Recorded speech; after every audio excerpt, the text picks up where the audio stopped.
Pray silence for the club chief executive, Mr. Greg Boone. Thank you very much. For this review of the season. Yeah, all right. Can we stop? I'll do it. Yeah. Where's Ian? I'm just behind Yeah. Gentlemen, Ian films it. Speech! Yeah, gentlemen, here I am again, back by unpopular demands. Speech! To offer you 2,000 words of meaningless drivel, called from the pages of the new Red Book. Come back, you're on in a minute. As you will no doubt expect, the forthcoming sortie through the pages of the Red Book will offer a scintillating, insightful and eclectic discourse on the general shoddiness of male behaviour and our complete inability to learn anything from it. Before I get going, a couple of thank yous. First to Nick for his dogged determination to arrange for us to lose as many games as possible in the calendar year. But we are very grateful. We can do a quick round of applause. And second to Lee. Second to Lee for his splendid organisation of this evening's do. This year, Lee has taken a forensic. He's taken a forensic approach, gentlemen. He's taken a forensic approach. I'm not inviting him. Order. He's taken a forensic approach to sorting the payment for the meal, even getting his proposals signed off by the Office for Budget Responsibility. As ever, though, we'll be 20 quid short when the bill arrives. Tradition, gentlemen, tradition. That warm blanket of reassurance that comforts people like me, who lack imagination and wit, dictates that before regurgitating your own words back over you, a short preface in which I welcome a random sample of you to this evening's proceedings. First, a warm welcome, and this really isn't going to work, on his FC Casablanca Christmas dinner debut to Sean Allen. Alright,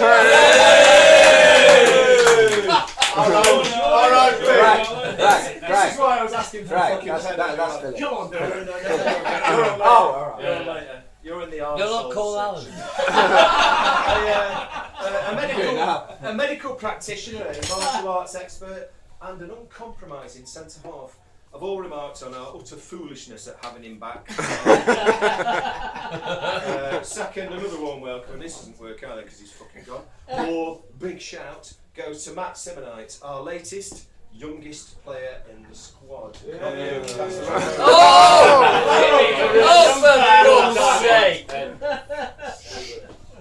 Matt offers us pace, energy, and ability in exchange for the opportunity to see how badly things might turn out in life for him if he is not careful.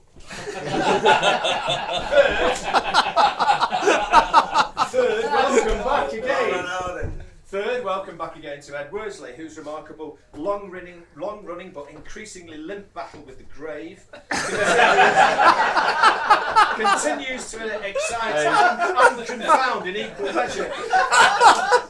Ed was asked recently to appear on the television show Who Do You Think You Are?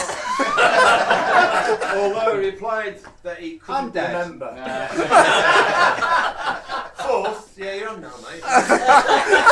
Fourth, welcome back to Sean Phillips, who many of you will have last seen at Nick's wedding, where his tender reading of a Shakespeare sonnet added serenity, warmth, and dare I say magic to a wonderful service. A service, incidentally, about which he had texted in response to Nick's wedding announcement the year before, fuck that shit.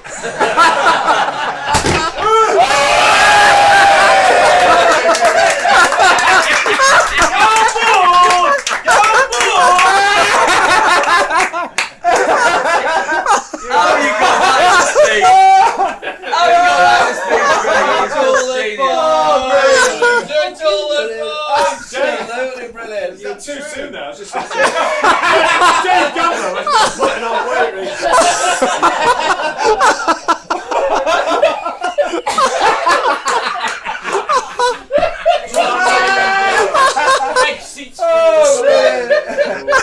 Oh, turn it forward here. I've scoured the pages of both red books and can find only one entry. Oh my word! Only one entry for Sean. Third. What are you doing now? I'm going to say. Brilliant, Dave. I can find only one entry for Sean. Johnny, 2002, a 4-all draw away to Poynton. A donkey moment that says Ed and Sean never wanted it. Never bloody wanted it. And that was a pass back. What happened? You passed the ball back to him. Fuck and he you. never wanted it. And Fuck they you. scored a Yeah, you're a spaz. You're a spaz keeper. Did you ever keep again? No, you didn't. Yeah. He broke his collarbone that day. No, that was 2006. And last and least, a late apology has come from Gordon Wright.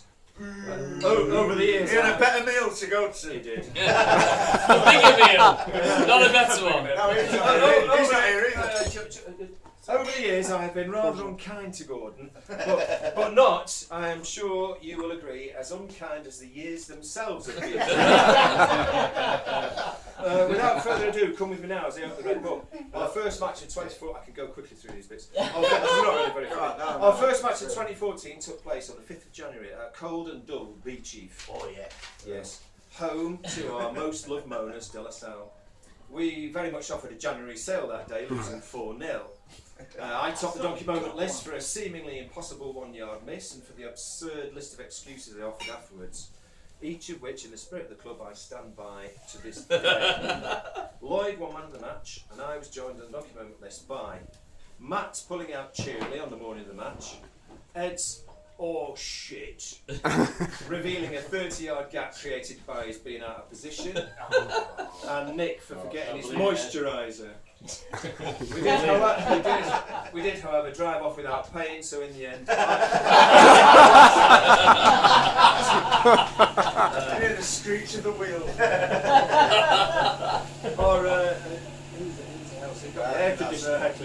Our next encounter was against my nephew Mark's sprightly but unpunctual Mancunian 11. We lost 5-3, although that was quite a creditable result given the gulf in years between most of us and most of them. Nick got this donkey moment possibly a bit harshly, but it remains on record. Nick for refusing to pay just because he was refereeing the cunt. There were plenty of other nominations, most notably their player's beard, 3 nominations. Christmas tree formation being dropped quickly from kick-off, presumably the pricks had fallen out. And Ash shouting without any detectable sarcasm, "Have we got a stretcher?" in response to their fellow's dramatic knee-based collapse early in the second half. I need to get an ambulance. I'm alright. On 2nd of March, we incurred our third straight loss of 2014, this time by a single measly goal back at Beechief. Lloyd won his 3rd man of the match in a row, although given the now statistically significant correlation between this and the match outcome, he was beginning to feel a lack of accomplishment. Sando had a diva moment. Game on! Move! And when Pilks, that's what he said apparently. But he obviously all really like that. I thought I was ridiculous. And when Pilks told Lloyd that Ed had a video of Burnley versus Spurs from 1962, Lloyd asked, "Did he film it?" Yes, Lloyd, he did. It was his 40th birthday. Finally, homespun philosopher Ash Torres offered a contemplative Ian Gardner this somewhat cryptic observation on the removal of Ian's balls. It's like having your hair cut by teasing. A week later we had our first engagement of the year with Freddy's 11. Dan McLaughlin made a welcome cameo appearance, failing to score but registering in the document column for throwing toys from his pram. After Johnny had taken the ball off his toes, Johnny scored both our goals in a creditable 2-all draw, winning man of the match also. Elsewhere on the document list were the opposition for bribing the ref with the ball back, which I really don't. Is that something to do with Ian again? Yeah, I think, I've got that down because I don't understand that at all. And Alex for noting, I cannot be doing with heavy matches. So maybe I'll explain. I'll make a very good arsonist. My nephews and I were back in Sheffield on the 16th of March on a sunny but windy day. We lost by the odd goal in 1, and Mark Bigley got himself into a tangle and the red book for arriving late, failing to warm up, and consequently pulling his hamstring. The opposition were berated for being tardy bellends. The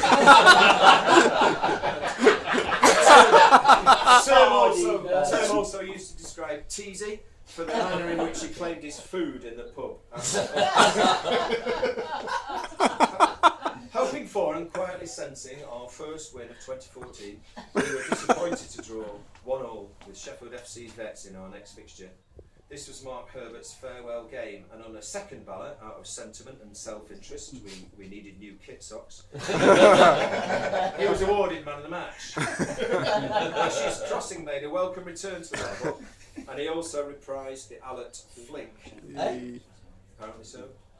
Biggest took their best player out of the first minute of the game, and in the pub after, Espo was slated for wearing an Art Foundation teacher jacket. Remember that? Oh, yes. Elbows hands. You were very forensic this year. Sando's face is a picture. On the 6th of April, which was the day of the Sheffield Half Marathon, can I just repeat that? Which was the day of the Sheffield Half Marathon. We were again up against De La Salle, and this time they had actually accepted our invitation to play at our place. But this raised our spirits, confidence and optimism as we sensed that without the corrupt, twisted darkness that pervades every Big Chief encounter, leading inevitably to a home win, being at our home would surely count in our favour. We lost 4-0. Ed, drawing on years of hatred for our opponents, screamed a most unheard like, "Fuck off!" when they had merely claimed the throw-in. Alex attempted to imbue a sense of responsibility and determination in his colleagues by urging, "Come on lads, stop pissing about, it's 2-0. It was 3-0.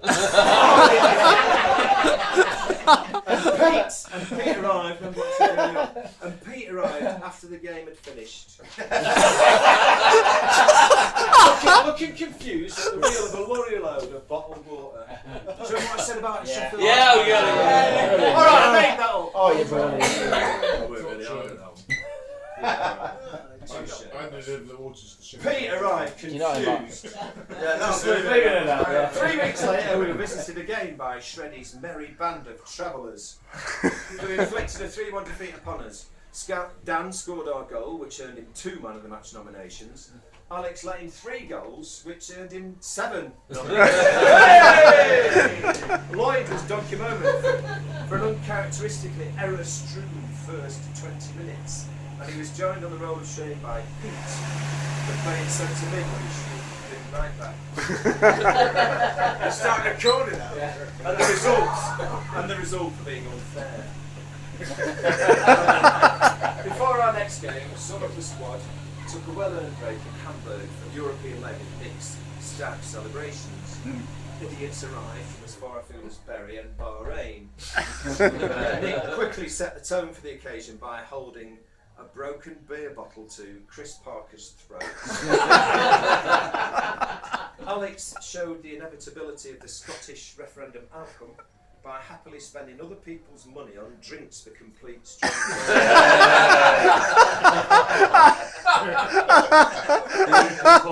And in an afternoon binge drinking session, there was much ridicule of Shreddy's efforts to create his own pop-up FC Casablanca. Richard discovered that they had their own scarlet, not quite red, book, complete with mule moments. Feeling refreshed and determined after our German odyssey, next up was another game against Sheffield FC's Vets. This time on a 3G pitch that offered us a poor reception. Get it? A poor reception as we lost 5-2. Espo's double chance miss made the donkey moment cut, as did Ash's marital woes. There was evidently a collective lack of sympathy for Alex's broken finger, evidenced by all looking at the floor when Al asked, "Will someone take me to the hospital?" Get your top, give me your gloves. Although there was a muttered, "Somebody get his top."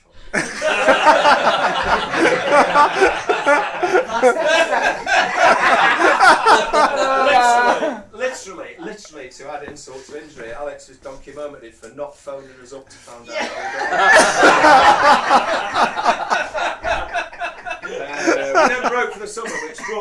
England exit from the World Cup and an early exit for me from Nick's York races.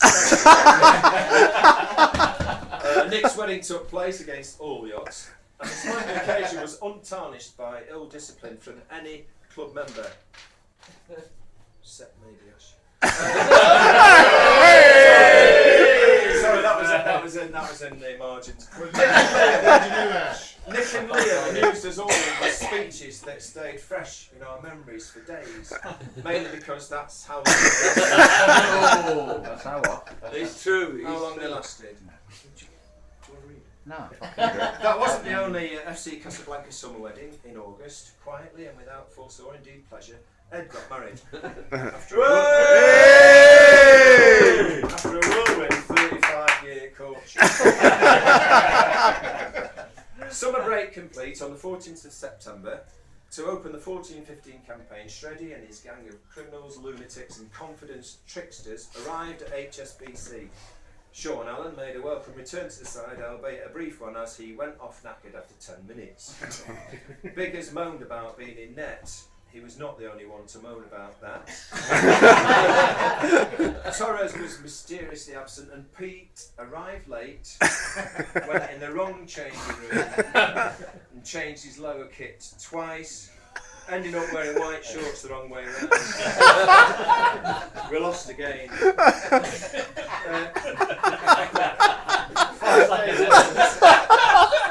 5 days later, the result of the Scottish... Sorry about this, Alex. The sham of a result.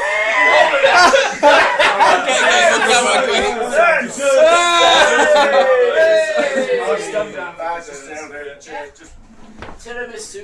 cheesecake.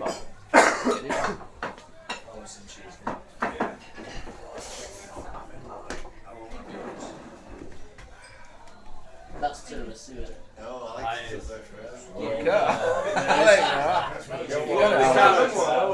Is that yours tonight? We didn't think to ask them to bring spoons in, did we? Got a short one, We're Alex. taking a commercial break. A little bit, but let's just get them in and out. Get 'em what? Discuss the, As far as Pete's concerned, Yeah, I won't.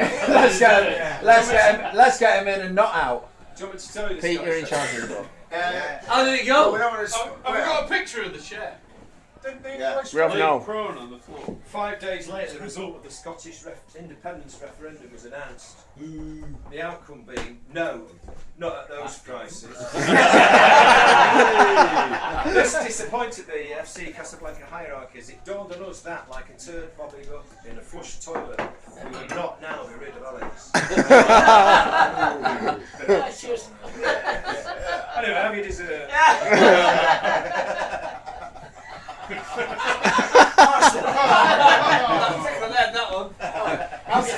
Because it's not going to get any sweeter. It's just. Oh, it's gone now. You. No, come on, eat these. Well, we haven't got the spoons. Spoons are coming. Alright, mate, don't kick off. Get him by the throat. Alan Bennett. Click. Thank you. Cheers. Cheesecake. Yeah. Is that it? What's the cheesecake? Yeah, there you go. Oh my god, have I really got some fucking... What's that? Oh. What's he got today? Next, please come and check the list. Wait. You alright, Lee? No. No, we'll be alright on I've no idea where I've left it. Thank you. Why am I still filming this? Yeah, this isn't going to go. Yeah, it's a bit of a different. Yeah, they are. Yeah. We've done it differently this year. We've been a bit. Commercial break. Yeah. Have we all got one? Do you want me to go? Who's got the list? Wait up, wait up. Crazy.